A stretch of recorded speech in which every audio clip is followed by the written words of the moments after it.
Okay, let's have a good look around this R registration, so either 1997 or 1998.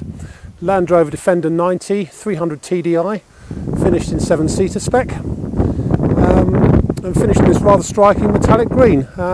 It's had a colour change. Originally it was white, I think, this one, according to the history, and had a colour change a few years ago, professionally sprayed in this rather fetching sort of metallic mid to dark green colour. And properly sprayed, I say, rather than roll it or brushed or anything. Let's do that. Let's put a dirty mark on the bonnet. It's coming off. There. Right, let's go around and pick out the spec on this one. Really quite high spec on this. Last owner lavished an awful lot of money on it one way or another. It's got a matching set of BF Goodrich, matching set of 4 BFG all-terrain LT 285 75R16 tyres on it. Possibly had a suspension lift, or it may just be the big tyres that make it look slightly high. I think it might have had a 1-inch lift because there are yellow springs under the front there. So it's possibly had a 1-inch lift on it, and yellow springs under the back as well. So yeah, and super gas shockers as well on it. What else has it got? It's got side steps, checker plate to the modesty covers, wing tops and bonnet.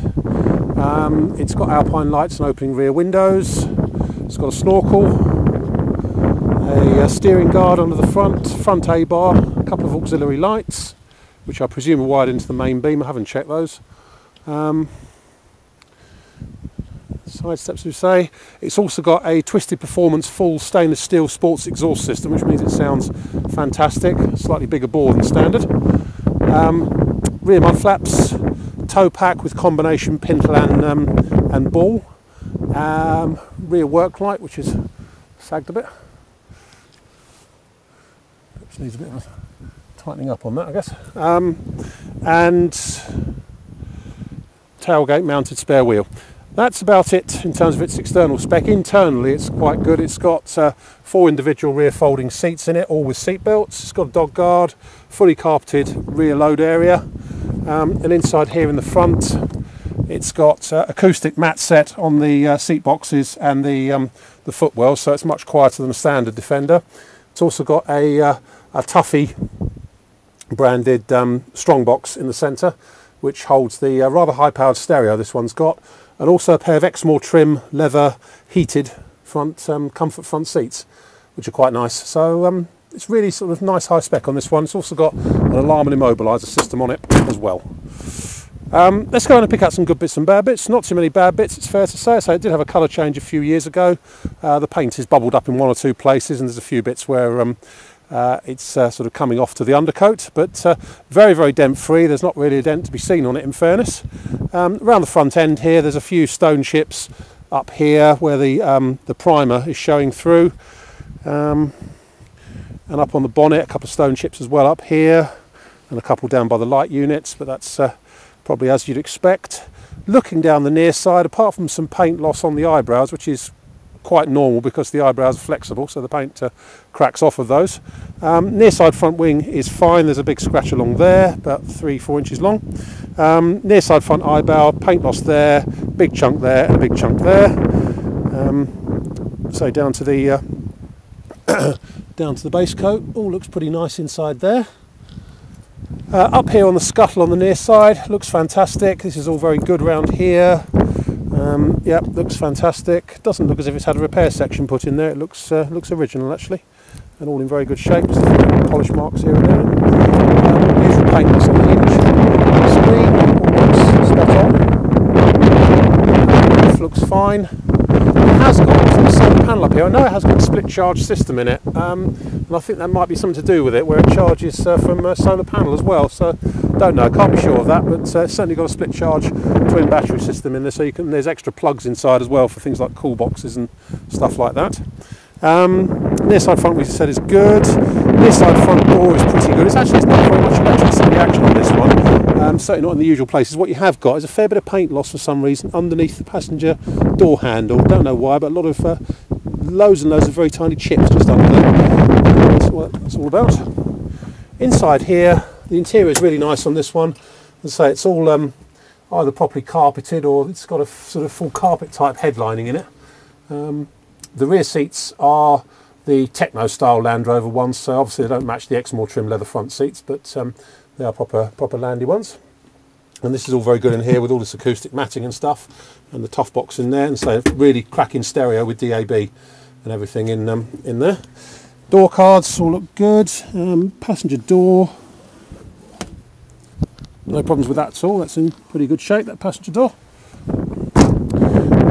The near side rear wing is all nice, as usual. Paint loss on the eyebrow just around there, and it all looks pretty good under there. It has had fairly recently a new rear cross member on this one, I think, from memory.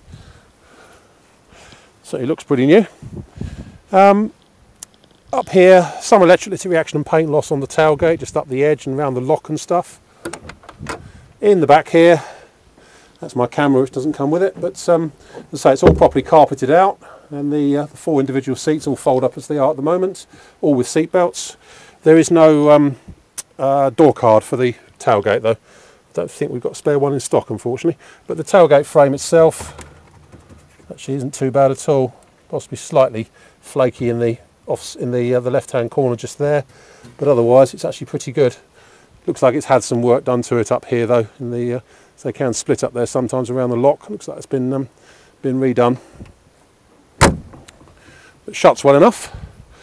Offside corners all good. Looking down the offside, same story with the eyebrows. There is a fair bit of paint loss. Bit there, and a bit there on the offside rear eyebrow, and a bit of paint loss around here. A few sort of nicks and scuffs down to the base coat around there. A little bit of electric reaction just underneath the offside rear window just there, but otherwise pretty good. Offside door's got a couple of very big scratches on it. The scratch goes from there to there, another one from there to there, but otherwise not bad at all. As I say, not much in the way of electrolytic reaction, just a bit of paint loss there, a couple of chips there, and again a few chips underneath the driver's door lock as well. I don't know if it's because some keys have been hung off it or something or what, but a few chips and scuffs and things there. Whoever that is that can wait. Offside front wing is all very good, not dented or anything like that. Offside eyebrows pretty good. Offside scuttle corner, it is bubbling up around here, but it hasn't gone through by the look of it. Can't really see with the snorkel there, but it all looks pretty solid. Just starting to crack up a little bit down there, but it all looks pretty solid still. Paint's come off the hinge as it always does. And around the front corner there, it's all good. Let's go back to having a look inside. Same story on the driver's side, where the driver's door is excellent. Nothing much wrong with that at all. That's all very good. Dash is fine. Driver's seats are great. Yeah, all very good actually. That's about it. I think this is a really nice Landy, this one. My name's Simon. You can reach me on 0771 906 9353, or in the office on 0118 946 3352, or you can go to our website, which is www.motodrome.co.uk. We take part exchanges. We take Visa and MasterCard credit cards and debit cards with a 2% surcharge for credit cards, and we can ship it anywhere you like in the country, or in the world in fact, obviously at cost. That's about it. End.